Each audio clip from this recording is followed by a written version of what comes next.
नमस्कार, आप सभी का स्वागत है यूथ अध्ययन के चैनल पे। देखिए एक बार फिर से मैं आप सभी के बीच एसपीटेट नवंबर 2025 के लिए जीके का पार्ट 25 लेके आ चुका हूँ। पार्ट 25 का जो पहला क्वेश्चन है कि इनमें से किस भारतीय राष्ट्रपति का कार्यकाल सबसे कम था। तो भारत के ऐसे राष्ट्रपति जिनका जो टेन्योर है वो सबसे कम था, तो वो थे doctor Zakir Hussain. Option number C यहाँ से बिल्कुल सही हो जाएगा। अगर बात करें डॉक्टर जाकिर हुसैन की, तो इनका कार्यकाल 1967 से 1969 तक था। अच्छा, ये भारत के ऐसे राष्ट्रपति थे, बहुत दफ़ा क्वेश्चन पूछा जाता है, जिनकी पद पर रहते हुए मृत्यु हुई थी। तो भारत के ऐसे पहले राष्ट्रपति जिनकी पद पे रहते हुए क्या हुई, मृत्यु हो गई, इस बात को आपने याद रखना है। क्वेश्चन पूछने वाला क्वेश्चन बहुत बार ये भी पूछ चुका है, भारत के पहले मुस्लिम राष्ट्रपति कौन थे। तो भारत के पहले मुस्लिम राष्ट्रपति भी डॉक्टर जाकिर हुसैन थे, इस बात को आपने याद रखना है। अगर आप भी एसपीटेट नवंबर की तैयारी कर रहे हो और आप भी हमारे साथ जुड़ना चाहते हो, तो जुड़िए मात्र और मात्र 499 रुपीज़ में। हम देंगे आपको 499 में लाइव प्लस रिकॉर्डेड क्लासेस। ये 499 मंथ आपको रहने वाला है। साथ में आपको फ्री हैंड रिटन नोट्स हमारे बैच में मिलने वाले हैं। तो अगर आप हमारे बैच के साथ हिस्सा बनना चाहते हैं तो 7876145409। और अब आपका टाइम भी आ गया है कि अब आप कंटिन्यू यहाँ पे कोचिंग लें, क्योंकि अब आपको अगर कंटिन्यूटी में रहना है तो कोचिंग लेना बहुत आवश्यक यहाँ से हो जाता है। और यहाँ पे एवरी सब्जेक्ट के लिए अलग अलग टीचर यहाँ पे प्रोवाइड है। चाहे आप जेबीटी टेट की तैयारी कर रहे हो, टीजीटी हिंदी टेट की तैयारी कर रहे हो, आप टीजीटी आर्ट्स की तैयारी कर रहे हो, जिसमें भारी भक्कम जो बच्चे हैं वो इस एग्ज़ाम की तैयारी भी करते हैं। तो वापस आते हैं अपने टॉपिक पे। अब टॉपिक पे यहाँ पे दिया नीलम संजीव रेड्डी। नीलम संजीव रेड्डी भारत के कौन से प्रधानमंत्री, कौन से राष्ट्रपति थे। तो अगर बात करें नीलम संजीव रेड्डी की, तो ये भारत के छठे राष्ट्रपति थे। अच्छा, भारत के छठे राष्ट्रपति थे, इनका कार्यकाल कब से कब तक था। तो ये 1977 से 82 तक चुने गए थे। अब नीलम संजीव रेड्डी से क्या क्या क्वेश्चन पूछे जाते हैं जो टेट परीक्षाओं के लिए बहुत इंपॉर्टेंट है। तो ये भारत के ऐसे राष्ट्रपति जिनको सर्वसम्मति बोले तो निर्विरोध चुना गया था। मतलब कि इनके लिए जब इनको चुना गया था तो कोई भी यहाँ पर क्या है, वोटिंग नहीं हुई थी। इनको सब लोगों ने बोला कि इनको निर्विरोध चुन लो। तो इनको निर्विरोध चुने जाने वाले पहले राष्ट्रपति भारत के कौन थे, नीलम संजीव रेड्डी। ये बात आपको डिटेल से याद रखनी है। अच्छा, क्वेश्चन पूछने वाला क्वेश्चन आपसे ये भी पूछ सकता है कि भारत के वो कौन से राष्ट्रपति है जो लोकसभा के अध्यक्ष भी रह चुके हैं। ये क्वेश्चन पूछा गया है। तो भारत के ऐसे राष्ट्रपति भी नीलम संजीव रेड्डी है, इस बात को आपने डिटेल से याद रखना है। अगला नाम है ऑप्शन में ज्ञानी जेल सिंह। भाई ज्ञानी जेल सिंह की अगर बात करें तो ज्ञानी जेल सिंह का जो कार्यकाल था वो 1982 से 1987 बोले तो भारत के 7वें राष्ट्रपति थे ज्ञानी जेल सिंह। अगर बात करें ज्ञानी जेल सिंह की, तो भारत के पहले सिख राष्ट्रपति। ये क्वेश्चन तो टेट परीक्षाओं का सबसे फेवरेट क्वेश्चन है कि आपका जो ज्ञानी जेल सिंह है वो भारत के कैसे राष्ट्रपति थे। तो भारत के पहले सिख राष्ट्रपति जो थे वो कौन थे, तो वो थे आपके ज्ञानी जेल सिंह। भारत के कौन से नंबर के, 7वें नंबर के। और बीटो पावर का भारत के किस राष्ट्रपति के द्वारा बीटो पावर का जो है सर्वप्रथम प्रयोग किया गया था बीटो का, तो वो भी आपके ज्ञानी जेल सिंह के द्वारा किया गया था, जो कि भारत के पहले सिख राष्ट्रपति थे। इस बात को आपने डिटेल से याद रखना है। अगला क्वेश्चन है भारत के पहले दूसरे उपराष्ट्रपति। तो डॉक्टर सर्वपल्ली राधाकृष्णन की अगर मैं बात करूं तो ये भारत के दूसरे राष्ट्रपति प्लस भारत के पहले उपराष्ट्रपति थे। तो ये दोनों बातें आपको याद रखनी, इनके बारे में मैंने आपको डिटेल से बताया है। कुछ और राष्ट्रपतियों की बात करें, भारत के ऐसे राष्ट्रपति जो लगातार 2 बार भारत के राष्ट्रपति रहे, एकमात्र व्यक्ति है। तो लगातार 2 बार भारत के राष्ट्रपति बनने वाले व्यक्ति थे राजेंद्र प्रसाद। कौन थे, राजेंद्र प्रसाद। तो राजेंद्र प्रसाद भारत के ऐसे राष्ट्रपति थे, पहले राष्ट्रपति तो थे, लेकिन इसके साथ साथ ये कैसे थे, भारत के ऐसे राष्ट्रपति थे जो लगातार 2 बार भारत के राष्ट्रपति। तो एकमात्र व्यक्ति भारत के जिनको 2 बार भारत का राष्ट्रपति लगातार बनाया गया है, कंटिन्यू बनाया गया है, तो वो थे डॉक्टर राजेंद्र प्रसाद। इस बात को आपने डिटेल से याद रखना है। अच्छा, क्वेश्चन पूछने वाला क्वेश्चन आपसे ये भी पूछ सकता है कि भारत की पहली महिला राष्ट्रपति कौन है। तो अगर बात करें भारत की पहली महिला राष्ट्रपति, तो इनका नाम था प्रतिभा देवी सिंह पाटिल। कौन थी, प्रतिभा देवी सिंह पाटिल। अगर प्रतिभा देवी सिंह पाटिल की बात करें तो ये 2007 से 2012 तक भारत की क्या रही थी, राष्ट्रपति रही थी। इस बात को आपने ये याद रखना है, मोस्ट इम्पॉर्टेंट है। अच्छा, क्वेश्चन पूछने वाला क्वेश्चन आपसे ये भी पूछ सकता है कि भारत की वो कौन सी राष्ट्रपति है जो कि पहले दलित राष्ट्रपति है। तो भारत के जो पहले दलित राष्ट्रपति थे ना, वो के आर नारायण। क्या नाम था भाई, KR नारायण, ऐसे क्वेश्चन आपको टेट परीक्षाओं के लिए याद रखने हैं। तो KR नारायण भारत के पहले दलित राष्ट्रपति थे और इनका कार्यकाल 1997 से 2002 तक था, इस बात को भी आप डिटेल से याद रखेंगे। अच्छा, भारत की दूसरी महिला राष्ट्रपति, पहली तो प्रतिभा देवी सिंह पाटिल थी, तो दूसरी महिला राष्ट्रपति जो वर्तमान में 2022 से 2027 तक है, इनका नाम है द्रौपदी मुर्मू। और द्रौपदी मुर्मू जो है वो भारत की पहली आदिवासी महिला राष्ट्रपति है। बड़ा बेसिक क्वेश्चन है, इंपॉर्टेंट क्वेश्चन है, और इन सभी क्वेश्चन को हम बहुत डिटेल से याद रखने वाले हैं। यकीन मानिएगा ये वीडियोज आपके लिए बहुत ज़्यादा कीमती साबित रहने वाली है। अगला क्वेश्चन यहाँ पे है कि कानपुर में 1857 के संग्राम का नेतृत्व किसके द्वारा किया गया? तो अगर बात करें तो कानपुर से जो यहाँ पे नेतृत्व किया गया था 1857 की क्रांति का, वो किसके द्वारा? तो वो नाना साहेब के द्वारा किया गया था। अच्छा, तो तात्या टोपे भी आप सोच रहे होंगे कि है जी, बिल्कुल, ज़्यादा तो नाना साहेब ने किया था, तात्या साहब इनके सैनिक थे, इन्होंने इनकी हेल्प की थी बस, लेकिन जो नेतृत्व किया था 1857 का जो रिवोल्ट का कानपुर से, वो नाना साहेब के द्वारा किया गया था। इस बात को आपने डिटेल से याद रखना है। अच्छा, बात करें नाना साहेब की भी बात करेंगे, लेकिन सबसे पहले बात करते हैं कहाँ से किस किसने नेतृत्व 1857 की क्रांति में किया था। अच्छा, आपका तात्या टोपे ने कहाँ से किया था? तो तात्या टोपे के द्वारा आपका ग्वालियर से किया गया था। आपका रानी लक्ष्मीबाई के द्वारा झांसी से किया गया था। आपका जो वीर कुंवर सिंह है, जो वीर कुंवर है, उन्होंने कहाँ से किया था? तो कुंवर सिंह के द्वारा जगदीशपुर, कहाँ से किया गया था भैया? जगदीशपुर से किया गया था। इस बात को भी आपने डिटेल से याद रखना है। अच्छा, बहुत दफ़ा पूछा जाएगा दिल्ली से कहाँ से किया था? दिल्ली से किया था बहादुर शाह जफर द्वितीय ने। और अगर बात करें लखनऊ से, बहुत इंपॉर्टेंट है, तो लखनऊ से किया था बेगम हजरत महल। किसके द्वारा? बेगम हजरत महल ने किया था। इलाहाबाद, इलाहाबाद जिसको बोलते हैं प्रयागराज, तो इलाहाबाद से किया था लियाकत अली। तो प्रयागराज भी हो सकता है, इलाहाबाद भी हो सकता है। यहाँ से किसने किया था? लियाकत अली ने नेतृत्व किया था 1857 की क्रांति का, ये भी मोस्ट इंपॉर्टेंट है। बरेली से किया था खान बहादुर खान। किसने किया था? खान बहादुर खान। और आपके फैजाबाद से किया था मौलवी अहमदुल्ला, मौलवी अहमदुल्ला। तो इनको आपने डिटेल से याद रखना है। अच्छा, क्वेश्चन पूछा जाता है कि जो 1857 की क्रांति है वो कब शुरू हुई? तो 1857 की जो क्रांति है वो 10 मई 1857 को शुरू हुई। फिर दूसरा क्वेश्चन पूछा जाता है कि जो 1857 की क्रांति है वो कहाँ से शुरू हुई? तो 1857 का जो रिवोल्ट है वो शुरू होता है आपका मेरठ से।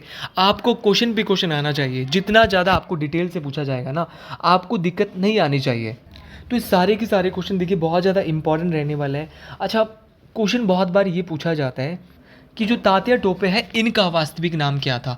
तो तात्या टोपे का वास्तविक नाम था रामचंद्र पांडुरंग। ठीक है, रामचंद्र पांडुरंग। इस बात को आपने याद रखना है, टेट में ऐसे सोशल स्टडीज़ के क्वेश्चन पूछ लिए जाते हैं। तो रामचंद्र पांडुरंग तात्या टोपे का नाम था और इनको भारत का गैरीबाल्डी भी कहा जाता था। इस बात को आपने डिटेल से याद रखना है।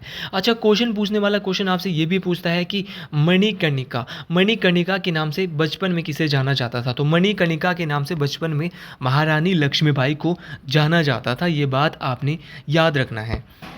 अगला क्वेश्चन है कि किस देवता के लिए ऋग्वेद में पुरंदर शब्द का प्रयोग हुआ है? तो वह वो कौन से देवता है जिनको ऋग्वेद में पुरंदर कहा जाता है? तो पुरंदर जो कहा जाता था वो इंद्र भगवान को कहा जाता था। ये ऋग्वेद के सबसे प्रमुख देवता थे। क्वेश्चन पूछने वाला क्वेश्चन ये भी पूछ सकता है कि इंद्र की ऋग्वेद में स्तुति कितने बार हुई है? तो इंद्र भगवान का ऋग्वेद में 250 बार स्तुति हुई है। ये सोशल स्टडीज़ के बेहतरीन क्वेश्चन है, बेहतरीन क्वेश्चन में से एक है। और क्वेश्चन पूछा जाता है कि ऋग्वेद में सभी देवताओं का राजा कौन था? तो ऋग्वेद में सभी देवताओं का राजा भी इंद्र थे। इस बात को आपने याद रखना। अच्छा, मारुत, अगर मारुत की मैं बात करता हूं तो मारुत कौन से देवता थे? तो मारुत होते थे ऋग्वेद में तूफान के देवता। अच्छा, तूफान के देवता मारुत होते थे। अच्छा, क्वेश्चन पूछने वाला क्वेश्चन आपसे पूछा जाएगा वरुण, वरुण कौन से देवता थे? तो वरुण जो है वो जल के देवता थे। ऋग्वेद में जल के देवता कौन थे? तो वो वरुण देवता थे। इस बात को आपने याद रखना। इनका जो ऋग्वेद में नो प्रयोग हुआ है ना वो 30 बार, तो इनके बारे में 30 बार उल्लेख हुआ है ऋग्वेद में। ये भी आपको डिटेल से याद रखना है, बेहतरीन तरीके से याद रखना है। इसके अलावा सोम, अगर बात करें सोम देवता की, तो सोम देवता का जो उल्लेख है ना, ये सोम देवता ऋग्वेद में वनस्पति के देवता थे। तो सोम देवता वनस्पति के देवता थे। और वरुण देवता की बात करें तो ये जल के देवता होते थे। और अगर बात करें इंद्र भगवान की तो ये आपके युद्ध के देवता थे। इस बात को आपने डिटेल से याद रखना है। और जो अग्नि है। अग्नि, अग्नि जो है वो प्रकाश की देवता, अगर मैं मानूँ तो यज्ञ की या प्रकाश की देवता मानी जाती थी। और अग्नि का जो उल्लेख है ना ऋग्वेद में वो 200 बार हुआ है। ये सारी बातें आपने याद रखनी है। तो ये सारी की सारी बातें मोस्ट इम्पॉर्टेंट है। ये बातें परीक्षाओं में पूछी जाती है और हर एक बात परीक्षाओं में यहाँ पे। अच्छा, बहुत सारे शब्द ऐसे जैसे कि टेट में अब आ रहे हैं कि गाय को ऋग्वेद में क्या कहा जाता था वैदिक काल में। तो गाय को कहा जाता था अधन्य। क्या कहते थे? अधन्य। अधन्य होता है न मारी जाने वाली वशु। तो गाय को ना मारे जाने, जिसका वध ना हो, उसको गाय को अधन्य शब्द कहते थे। राजा को वैदिक काल में गोप्ता कहा जाता था। क्या कहते थे? गोप्ता। भाई ये चीज़ें आपको याद रखनी है, टेट परीक्षाओं में नंबर दे के जाएगी। आपका समय को ऋग्वेद या वैदिक काल में क्या कहा जाता था? तो समय को कहते थे गोदुली। सेम क्वेश्चन टेट में आया है। गोदुली किसको कहते थे? समय को कहते थे। गोदुली के अलावा आपका जो नाई है, नाई को क्या कहा जाता था? तो नाई की बात करें तो नाई को कहते थे वाप्ता। क्या कहते थे? वाप्ता। ये भी आपको याद रखना है। ये सारी बातें मोस्ट इंपॉर्टेंट है। अनाज को क्या कहा जाता था? अनाज। तो अनाज को कहा जाता था धान्य। क्या कहा जाता था? धान्य भी आपको डिटेल से याद रखना है। तो सारी बातें बहुत ज़्यादा इंपॉर्टेंट है। अच्छा, अगले क्वेश्चन की ओर बढ़ते हैं। भारत में संसद के संयुक्त अधिवेशन की अध्यक्षता कौन करता है? देखो, ये क्वेश्चन मैं पिछले कुछ वीडियोज़ में भी अपने पढ़ा चुका हूँ और ये क्वेश्चन बार बार आपकी परीक्षाओं में आ रहा है। तो जो क्वेश्चन बार बार आता है तो उसको एक बार ध्यान से देखना बहुत ज़रूरी है।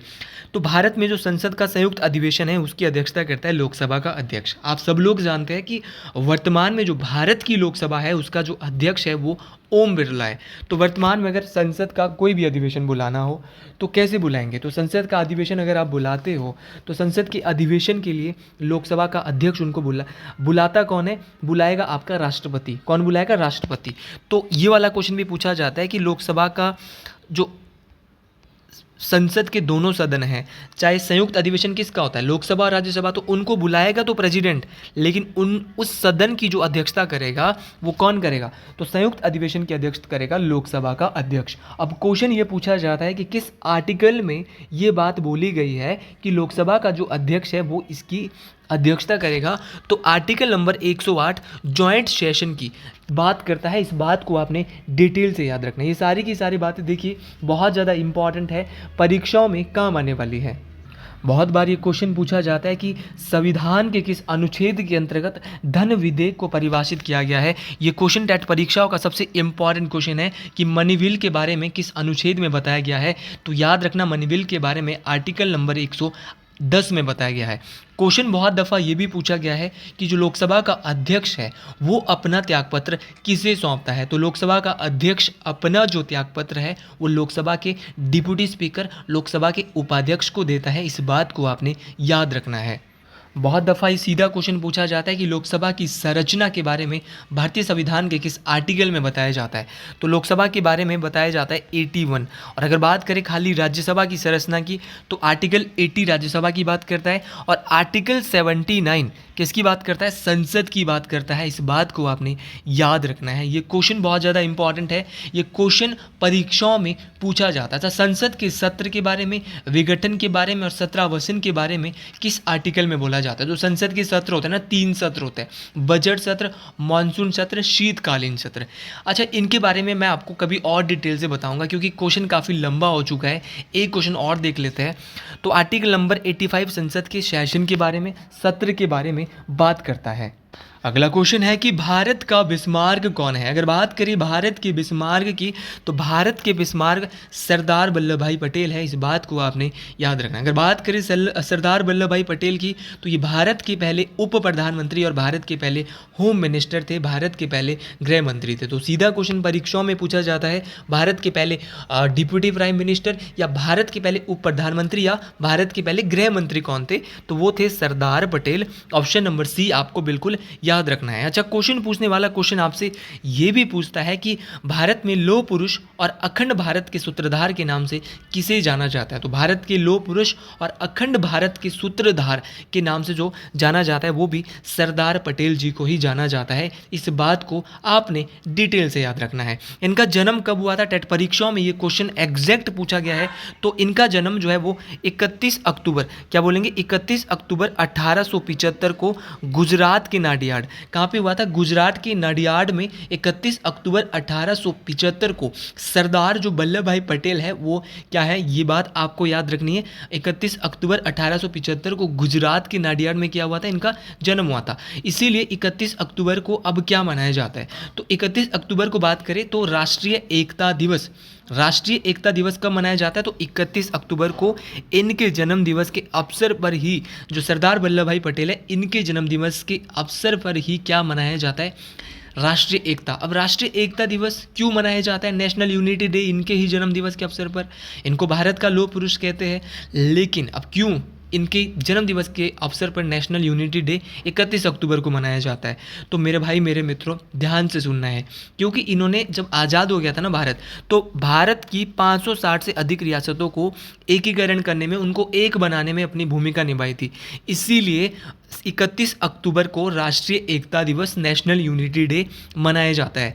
ये सारी बातें आपको डिटेल से याद रखनी है। और इनके सम्मान में जो सरदार वल्लभ भाई पटेल है ना, इनके सम्मान में जो गुजरात में नर्मदा नदी के ऊपर एक क्या बनाएंगे, स्टेचू ऑफ यूनिटी, जो कि दुनिया की सबसे ऊंची प्रतिमाओं में से एक है। इस बात को आपने याद रखना है। तो गुजरात में है स्टेचू ऑफ यूनिटी, जो कि सरदार वल्लभ भाई पटेल के संरक्षण में बनाई गई है। इस बात को आपने डिटेल से याद रखना है। ये सारे के सारे क्वेश्चन बहुत ज़्यादा इंपॉर्टेंट होने वाले हैं, परीक्षाओं में काम आने वाले हैं। तो हर एक क्वेश्चन को आप बहुत डिटेल से याद रखेंगे, हर एक क्वेश्चन परीक्षाओं में आने वाला है। अच्छा, सरदार की उपाधि इनको किसने दी, ये क्वेश्चन पैटर्न में बहुत आया।